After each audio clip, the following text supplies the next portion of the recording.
A warm welcome to Business Daily right here on Trust Television. I am Yusuf Akogu. Let's take our business top stories.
Glad to have you back. Now we go to the stock market to give you highlight of stock trading as it went down yesterday on the floor of the Nigerian Stock Exchange. The market closed in the positive territory. It's a rebound from the previous two-day negative trading session. 0.93% it gained. Of course, the volume of trade 569.626 million, value adds 8.697 billion naira in a days of 8,404. Let's look at the gainers quickly. The top gaining equities, Dangote Sugar was there, 10% to close at 57.20 kobo there. Of course, NASCON was also there as well, 10% to close at 51 naira 70 kobo, and NACO in the aviation sector closed 10% also to close at 23 naira and 65 kobo. Let's look at the top losers. The losing equities, Cordvile, 10% it lost to close at 54 kobo per share. ABC Trans, 9.8% down, 92 kobo. The share price closed on the day. Tantalizer as well, 9.30% down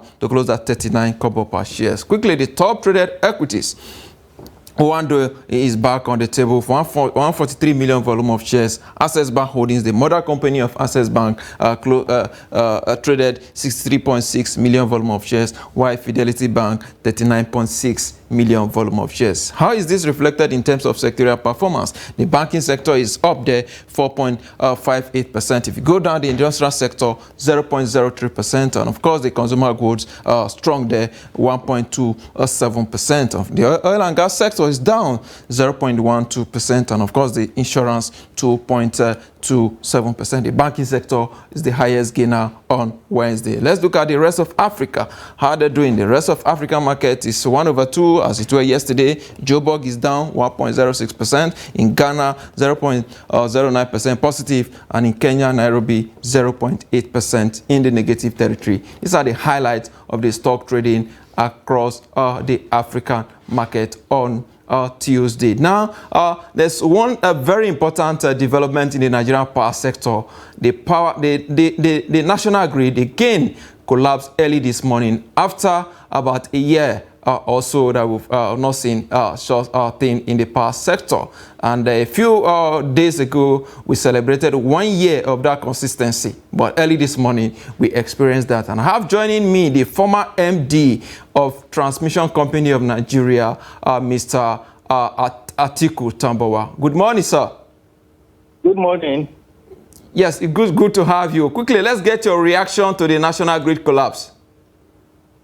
Yeah, I think the grid has really enjoyed some relative stability over the first 1 year because we have done a lot of things to stabilize it in terms of generation and in terms of maintenance of the transmission lines.